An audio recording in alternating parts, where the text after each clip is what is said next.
Hi everybody, hopefully the last video with regards to the meanings of the health and fitness indicators made sense to you all. And now what we're going to do is run through Phil's statistics after his first 6 weeks of his healthy eating regime and fitness plan and have a look at the differences that he's been able to make in just a 6-week period.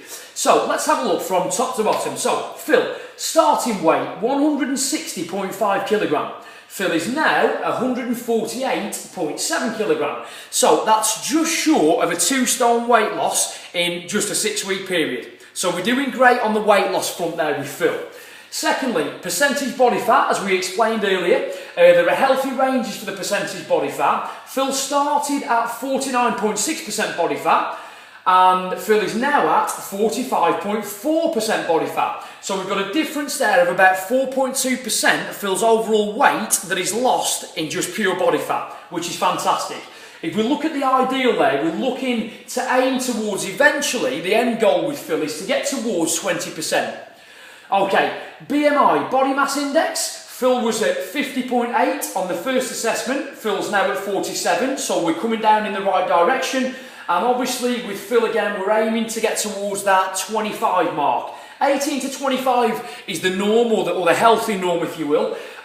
So I think a good target for Phil would be to, in the long term again, Phil's long term goal is to get to 25 on his BMI. Waist to hip ratio. It was 1.17 to begin with. It still is 1.17, okay, and that's Phil's waist divided by his hips. And the norm that we need to get to is below 0.9. I'll explain on the next chart that I go to why Phil's ratio is still the same even though he's lost weight. Okay, blood pressure. Okay, this was a big one for Phil because this was dangerously high. Okay, so Phil's blood pressure at the outset was 173 over 114. Now, the norm for this is 120 over 80. As we talked about in the previous video, high blood pressure, its risk factors or indicators towards coronary heart disease, diabetes, stroke. So for Phil, this was a really important one to try and get down, okay? So we've gone from 173 over 114 to 148 over 98. So that's a fantastic difference in just a 6-week period for Phil to have been able to get his blood pressure down by around about 25 points on the top one and around about 16 points on the bottom one there. So Phil, spot on there with the blood pressure because it was actually dangerously high to begin with, but we've managed to get it down and we need to keep that dropping as we go. That's a direct result of weight loss plus increased exercise as well. Okay, Phil's resting heart rate, so how many times his heart beated in a given minute, was 92 to begin with.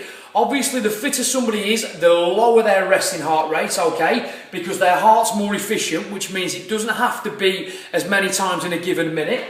Phil's gone from 92 to 72 beats per minute at rest. So at rest, Phil's heart is now only beating 72 beats per minute as opposed to 92 beats per minute 6 weeks ago. So a 20 beat per minute drop is absolutely fabulous, Phil. So that's brilliant, okay? So his heart's not having to work as hard anymore because each beat or each pump is much more efficient.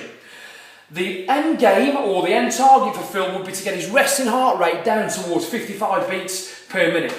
Cardiovascular fitness from the outset. So this was doing a 3-minute step test where we got Phil to exercise and we put the score into a chart. Phil was at the very bottom category of very poor, okay? And Phil's managed to now move up from 6 categories altogether. He's gone from the bottom of the bottom category almost 2 categories up. So Phil is now low to fair. Obviously we've still got 3 or 4 categories to go, but as you can see it's going in the right direction. If we look at the bottom, lean muscle mass, Phil's more or less got around about the same lean muscle mass that he had to begin with. So we've maintained his lean muscle mass, we've lost pure body fat and not lost his muscle mass. Remember, we need to keep the muscle mass because this is directly proportional to your metabolism. The more lean muscle mass you have, the more calories you burn. So we've managed through exercise to maintain all of Phil's lean muscle mass. Body fat mass, as you can see, there's a difference there. It was 79.6 kilogram. Phil's body fat mass is now 67.5 kilogram. So a massive drop in body fat there in terms of overall weight in kilograms. What have we got there? 11, 12 kilogram in body fat mass that Phil has been able to reduce in just 6 weeks. Okay, total body water, Phil's still around the same in terms of how much water that he has in his body. And fat-free mass there is once again around about the same. But obviously the one that we're more concerned with here is the body fat mass and just getting that down as much as we can. So that's an absolutely fantastic score, absolutely brilliant set of results. And you've got to remember that this is just a 6-week period that we've been working in. So if you can imagine another 6 weeks from there, you know, another 6 weeks from there, the results are going to be fantastic.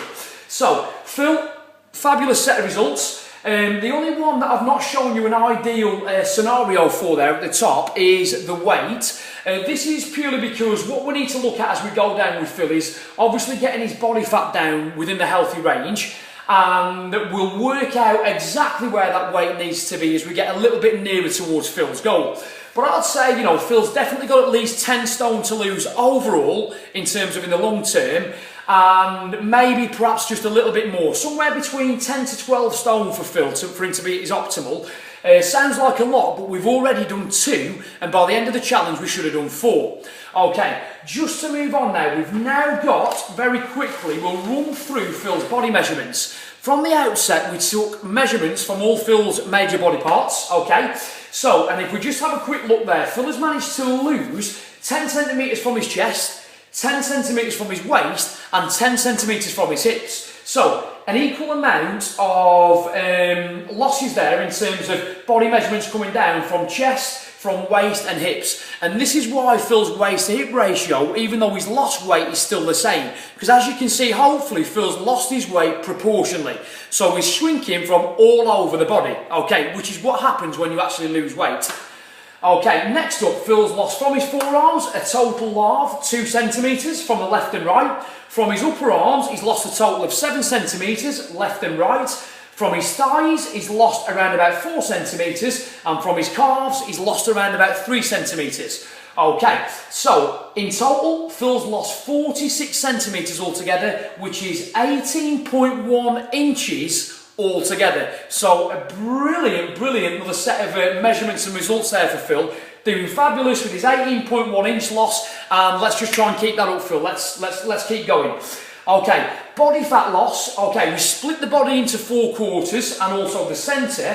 In the top right hand corner of Phil's body, he's lost 3.6 kilogram of body fat. In the top left hand quarter, Phil has lost another 3.6 kilogram of body fat. In the bottom right hand quarter, or legs if you will, is 1.4 kilogram of body fat down. In the bottom left hand quarter, 1.4 kilogram of body fat down there as well. So fairly equal, as you can see, from the left and right hand side of his upper and his lower body. And from his trunk or the midsection, Phil's managed to lose about 1.8 kilogram of body fat from what we class as the trunk or the midsection. So hopefully there you can see an absolutely brilliant set of results for Phil.